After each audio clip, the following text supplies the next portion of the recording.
اعوذ باللہ من الشیطان الرجیم بسم اللہ الرحمن الرحیم وَإِذَا تُتْلَى عَلَيْهِمْ اور جب پڑھی جاتی ہیں ان پر آیاتنا ہماری آیات بینات واضح آیات پڑھ کے ان کو سنائی جاتی ہیں قال الذین تو کہتے ہیں وہ لوگ لا یرجونا جو امید نہیں رکھتے لقاء جو ہماری ملاقات کی امید نہیں رکھتے وہ کیا کہتے ہیں لقاءنا تھی کہ ہمارے لیے لے آ قرآن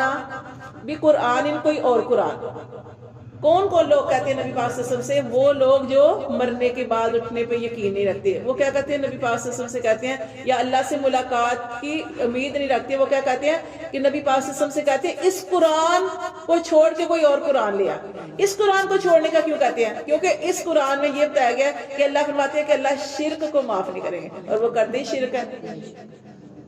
ہم تو ایک خدا کو مانتے ہیں نا تو انہوں نے وہ اس طریقے سے نہیں کرتے انہوں نے کہا کسی نے آگ کو خدا بنا رکھا ہے ٹھیک ہے وہ جیسے ہم نے پڑھا نا نبی پاک صلی اللہ علیہ وسلم کے زمانے اس سے پہلے نبی پاک صلی اللہ علیہ وسلم نے جب اس دنیا میں آنا تھا اس سے پہلے ایک آگ تھی وہ آگ کو اپنا خدا سمجھتے تھے وہ لوگ آگ کو خدا سمجھتے اس آگ کو اور جلاتے بھی خود ہی تھے آگ کو کبھی بجھنے نہیں دیتے تھے آگ کو کبھی انہوں نے بجھنے نہیں دیا ایندھن ڈھیر رکھا ہوتا تھا آگ اس میں اور ڈالی جاتے تھے کتنا دیکھے سوچیں یہ کیا ہے اور اس کو کہتے تھے یہ ہمارا خدا ہے لیکن جب نبی پاک صلی اللہ علیہ وسلم اس دنیا میں تشریف لائے اچانک سے وہ آگ بجھ گئی تھی بت جو تھے آپ سے دنیا میں آئے تو بت گر گئے تھے یعنی یہ آپ صلی اللہ علیہ وسلم کو اللہ نے کیوں بھیجا تھا ان ساری چیزوں کا خاتمہ کرنے کے لیے اور ہر نبی کو اللہ تعالیٰ نے ایسے ہی بھیجا تھا کہ ہر نبی کو اس لیے بھیجا تھا کہ توحید کی دعوت دے ایک اللہ کے ہونے کی دعوت دے تو یہاں پہ بھی وہ کافر لوگ نبی پاک صلی اللہ علیہ وسلم سے یہی کہہ رہے ہیں اس قرآن کو چھوڑ کے غیر لہٰذا کوئی اور قرآن لے آ اور بدل یا اس کو بدل لے ہم اس قرآن کو نہیں مانتے اس کے احکام کو نہیں مانتے اس میں ہمارے بتوں کے بارے میں برا بھلا کہا جاتا ہے ایک خدا کی عبادت کرنے کے لیے کہا جاتا ہے اور ہم ایسا نہیں کر سکتے انہوں نے کہا اس قرآن کو بدل دے اور بدل ہو اس کو بدل دے کل آپ صلی اللہ علیہ وسلم کہہ دیجئے ما یکون لی میرے لیے نہیں ہے ان ابدلہ کہ میں اس کو بدل دوں من تلقائی نفسی اپنی طرف سے کہ میں اس کو اپنی طرف سے بدل ہی نہیں سکتا کیونکہ میں نے بنایا ہی نہیں ہے کیونکہ وہ نعوذ باللہ وہ کہتے تھے کہ یہ قرآن خود نبی پاک صلی اللہ علیہ وسلم نے گھڑ لیا ہے تو اس لیے آپ سے نے فرمایا کہ ان ابدلہ من تلقائی نفسی میرے اختیار میں نہیں ہے میں اس قرآن کو بدل دوں ان اتبعو نہیں میں پیروی کرتا الا ما یوحى الیہ مگر میں تو وہی تمہیں حکم پہنچاتا ہوں جس کی مجھے وحی کی جاتی ہے انی اخافو بے شک میں ڈرتا ہوں ان عصیت ربی کہ اگر میں نے نافرمانی کی اپنے رب کی عذاب یوم عظیم تو مجھے بڑے دن کا عذاب پہنچے گا کہ میں اپنے پاس سے کچھ نہیں بناتا نہ میں نے اس کو گڑا ہوا ہے نہ میں نے اس کو بنایا ہوا ہے یہ اللہ کا قرآن ہے اللہ وحی کرتے ہیں فرشتوں کے ذریعے تو اس حکم کو میں آگے پہنچا دیتا ہوں پھر آگے کہا جا رہا ہے قل آپ صلی اللہ علیہ وسلم کہہ دیجئے لو شاء اللہ اگر اللہ چاہتا ما تلوتہ تو میں نہ اس کو پڑھتا علیکم تم پر اگر اللہ ولو قل لو کہہ دیجئے شاء اللہ اگر اللہ چاہتا ما تلوتہ تو نہ پڑھ کے سناتا علیکم تم پر ولا ادراکم بہ اور نہ ہی تمہیں اس کی خبر دیتا اگر اللہ نہ چاہتا تو میں تمہیں پڑھ کے بھی نہ سناتا یہ قرآن اور نہ ہی تمہیں اس کے احکام کی جو اس میں لکھے میں اس کی کبھی خبر دیتا فقد البتہ تحقیق لبستو میں رہا فیکم تم میں عمرن ایک عمر من قبلی اس سے پہلے کہ اب تم یہ کہہ رہے ہو کہ قرآن کا بدل دو یا قرآن کے علاوہ کوئی اور قرآن لے آؤ یہ قرآن میں نے اپنے پاس سے نہیں بنایا تمہارے اندر نبوت سے پہلے 40 سال میں رہا 40 سال بعد نبوت ملی نا 40 سال میں تمہارے اندر موجود رہا اور تم نے دیکھا کہ میں نے کوئی اس طرح کی کوئی بات کی ہے کوئی مجنون پن ہے میرے اندر کوئی دیوانہ پن ہے یا میں بہکا ہوا ہوں کبھی میں نے کوئی اس طرح کی بات کی ہے اگر نہیں بات کی تو تم اب کیسے میرے اوپر الزام لگا رہے ہو کہ اس قرآن کو بدل دو یا اور لے آؤ یہ سارا قرآن اللہ کی طرف سے ہے میں تمہارے اندر ایک عرصہ رہا ہوں افلا تعقلون تو کیا تم عقل نہیں کرتے کہ میں جو اللہ کا حکم اس کو آگے پہنچا رہا ہوں فمن ازلم پس اس سے بڑا ظالم کون مما نفترا جس نے گھڑا افترا علی اللہ کاذبا،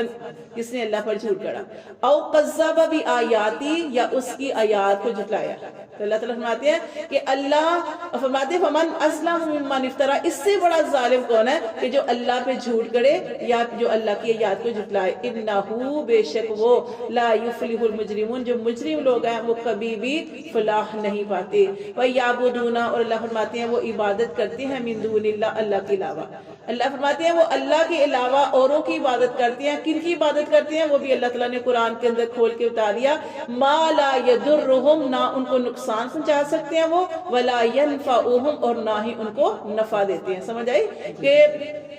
اگر بتوں کی عبادت کرتے ہیں تو بت نقصان بھی پہنچا سکتے اور نفع بھی نہیں دے سکتے. وَيَقُولُونَ، اور وہ کیا کہتے ہیں؟ اور وہ کہتے ہیں جن کی عبادت کرتے ہیں ان کے بارے میں کہتے ہیں ہَؤُلَاءِ شُفَعَاؤُنَا، یہ ہمارے سفارشی ہیں. جیسے کہ مشرکین نے نعوذ باللہ خوبصورت مورتیاں بنائی ہوتی ہیں اور سجا کے ان کو ہار اور عورت بنا کے اس طریقے سے بنا کے، تو کیا کہتے ہیں؟ یہ نعوذ باللہ یہ فرشتے ہیں، یہ خدا کی بیٹیاں ہیں، اور یہ ہم اس کی عبادت اس لیے کرتے ہیں کہ کل قیامت والے دن ہماری سفارش اللہ کے ہاں کریں گے. تو یہ انہوں نے اس طرح کیا. تو یہاں پہ بھی یہ بتایا گیا ہے کہ اللہ فرماتے ہیں کہ وہ ایسوں کی عبادت کرتے ہیں جو ان کو نقصان بھی پہنچا نہیں سکتے اور نہ ہی نفع دے سکتے ہیں، اور لیکن وہ اپنے پاس سے کہتے ہیں یہ ہمارے سفارشی ہیں عند اللہ، یہ اللہ کے ہاں ہماری سفارش کریں گے. قل، آپ صلی اللہ علیہ وآلہ وسلم کہہ دیجئے، اتنبئون اللہ، کیا تم اللہ کو خبر دیتے ہو ایسے کاموں کی؟ بما لا یعلم فی السماوات ولا فی الارض، تو کیا اللہ آسمان اور زمین کا کچھ نہیں جانتا؟ یعنی اللہ نے ساری کائنات کو بنایا. ہم قرآن کے اندر پڑھتے ہیں جو آسمانوں میں، جو زمین میں، جو آسمان اور زمین کے درمیان میں اللہ سب جانتا ہے. اللہ انسان کے وسوسوں کو بھی جانتا ہے. بات ابھی دل کے اندر ہے، زبان پہ بھی نہیں آئی، اللہ اس کو بھی جانتا ہے. تو کیا تم اس اللہ کو خبر دے رہے ہو کہ اللہ نہیں جانتا؟ تو کہ اللہ نے تو کوئی اس طرح کوئی سفارشی کوئی بنایا ہی نہیں، اور نہ ہی نعوذ باللہ اس طرح کے فرشتوں کو اللہ کی بیٹیاں، نعوذ باللہ یہ اپنے پاس سے انہوں نے گمان سے کہا. تو اللہ فرماتے ہیں قل اتنبئون اللہ، کیا تم اللہ کو آگاہ کرتے ہو بما لا یعلم، کہ وہ نہیں جانتا، فی السماوات آسمانوں کی باتیں، ولا فی الارض زمین کی. سبحانہ، اللہ کا ہے، پاک ہے، وتعالی، اور اللہ بہت بلند ہے، اما یشرکون، ان ساری باتوں سے جو تم شرک کرتے ہو. پڑھ لے رکو تک. وَمَا كَانَ النَّاسُ، اور نہیں تھے لوگ، الا امت واحدہ، مگر ایک ہی امت تھے. اللہ فرماتے ہیں اس سے پہلے کیا تھے؟ سارے لوگ ایک ہی دین پر تھے. فاختلفوا، پھر انہوں نے اختلاف کیے. نبی کب آئے؟ جب ان کے اندر اختلاف پیدا ہوئے، پھر اللہ تعالیٰ نے نبیوں کو بھیجا. اللہ فرماتے ہیں وَلَوْلَا كَلِمَةٌ سَبَقَتْ، اور اگر کلمۃ بات سبقت گزر نہ چکی ہوتی من ربی کا، تیرے رب کی طرف سے، لَقُضِیَ بَيْنَهُمْ، تو ضرور فیصلہ ہو جاتا ان کے درمیان، فِيمَا فِيهِ يَخْتَلِفُونَ، جس میں اختلاف کرتے ہیں. یعنی اللہ تعالیٰ نے ہر چیز کا ایک وقت لکھا ہے. اللہ فرماتے ہیں کہ اللہ تبارک و تعالیٰ کی طرف سے ان کی موت کا وقت لکھا نہ جا چکا ہوتا تو جو یہ باتیں کہہ رہے ہیں فوراً اللہ کی طرف سے عذاب آتا اور ختم ہو جاتا. لیکن اللہ تعالیٰ ہر انسان کو وقت دیتے ہیں، موقع دیتے ہیں کہ اتنی اس نے عمر جو ہے وہ پوری کرنی ہے. اللہ فرماتے ہیں وَيَقُولُونَ، اور وہ کہتے ہیں لولا انزل، کیوں نہیں نازل اترا الیہ، اس پر آیاتن کوئی معجزہ. اور نبی پاک صلی اللہ علیہ وسلم کے بارے میں کیا کہتے ہیں کہ جیسے ہر نبی کوئی نہ کوئی معجزہ لے کے آئے، تو اسی طرح نبی پاک صلی اللہ علیہ وسلم بھی بظاہر کوئی معجزہ نہیں لے کر آئے، حالانکہ آپ صلی اللہ علیہ وسلم کے کتنے زیادہ معجزات تھے. وہ کہنے لگے وَيَقُولُونَ، اور وہ کہتے ہیں لولا انزل الیہ آیات، کیوں نہیں اترا اس کی طرف کوئی معجزہ من ربی، اس کے رب کی طرف سے. فقل، تو آپ صلی اللہ علیہ وسلم کہہ دیجئے انما الغیب للہ، غیب اللہ کے پاس ہے. فانتظروا، پس تم انتظار کرو، انی، بے شک میں بھی، معکم، تمہارے ساتھ، من المنتظرین، انتظار کرنے والوں میں سے ہوں. یعنی کہ آپ صلی اللہ علیہ وسلم کے کتنے معجزات تھے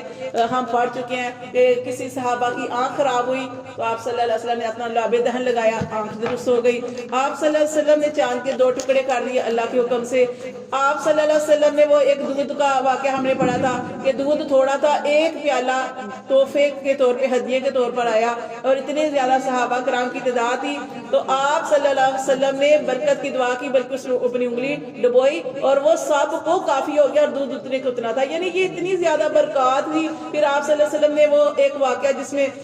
جنگ کا واقعہ تھا، تو ایک صحابی نے دعوت کی، آپ صلی اللہ علیہ وسلم ان کے گھر چلے گئے اور ان کی بیوی بڑی پریشان ہوئی کہ نبی پاک صلی اللہ علیہ وسلم نے سارے جو جنگ کے اندر لوگ ہیں ان کو بھی دعوت دے دی ہے۔ تو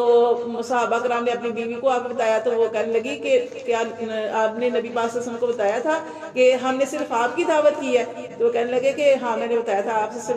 تو ان کی جو زوجہ تھی وہ بڑی سمجھدار تھی، ان کہنے لگی اگر آپ نے نبی پاک صلی اللہ علیہ وسلم کو بتایا تو انشاءاللہ اس میں پھر خیر ہی ہوگی۔ پھر وہی دیکھیں کہ آپ صلی اللہ علیہ وسلم نے کیا فرمایا تھا، آٹا گوندھ کے ڈھک دو، روٹیاں پکاتے جاؤ، ہانڈی کا ڈھکن نہیں اٹھانا، اور آپ صلی اللہ علیہ وسلم نے برکت کی دعا کی۔ تو یہ معجزات ہیں آپ صلی اللہ علیہ وسلم کے، لیکن وہ ہے نا ماننے والوں کے لیے ہیں، جو نہیں مانتے ان کو بڑی سے بڑی نشانیاں بھی دکھا دیتے وہ ایمان نہیں لائے گے۔ جیسے کہ اتنی بڑی نشانی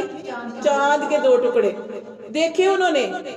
لیکن اس کے بعد ایمان نہیں لائے، کہنے لگے ہماری آنکھوں پہ تو اس نے جادو کر دیا جس کی وجہ سے ہمیں چاند کے 2 ٹکڑے جو ہے وہ نظر آئے، ورنہ حالانکہ ایمان لانے کے لیے یہی کافی تھا۔